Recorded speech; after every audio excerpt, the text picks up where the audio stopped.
Use the superposition theorem to find V in the circuit of figure. We have to find this V in this circuit using superposition theorem. Now as we can see that there are two independent sources, one is voltage source and one is current source. Solution: first of all we will redraw the circuit. Now let's say this V is equal to V1 plus V2, where V1 is the voltage due to this 6 volt voltage source,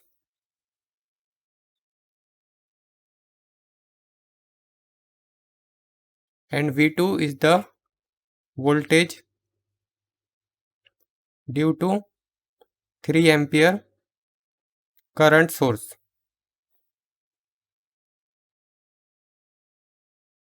So now we will apply, or now we will set this current source to 0 to find V1. To find V1, set 3 ampere current source to 0. So this will be open circuited and this will be V1. So we can find V1 using apply voltage division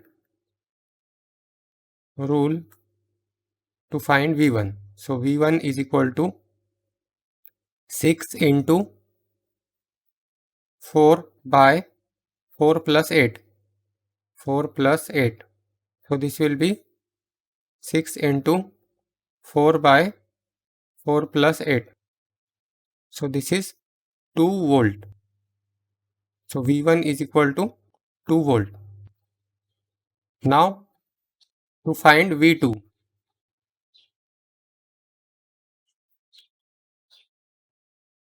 To find V2, set. Now this time we will set this 6 volt to 0 and consider this 3 ampere.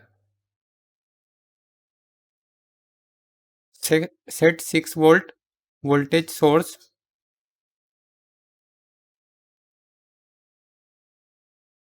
to 0. So this will be 0, but this time this will be a closed circuit or short circuit.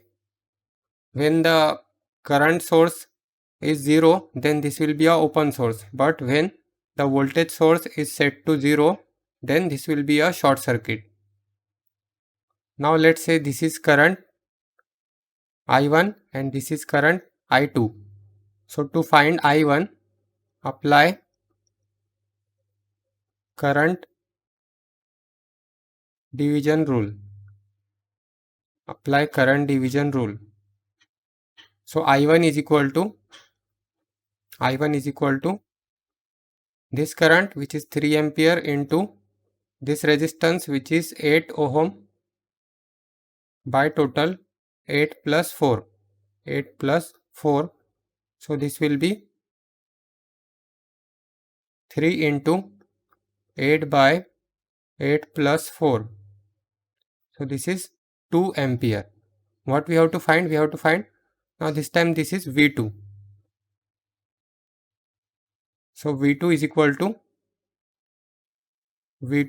to 4 into I1. So this will be 4 into 2. So this is 8 volt. Now we have the value of V1 as 2 volt and V2 is 8 volt. And we know that V is equal to V1 plus V2. V is equal to V1 plus V2. So V1 is 2 volt and V2 is 8 volt. So 2 plus 8 is equal to 10 volt. Therefore, V is equal to 10 volt. So we have found the voltage V using superposition theorem. For electrical and electronics engineering related questions and answers, visit the link in the description below.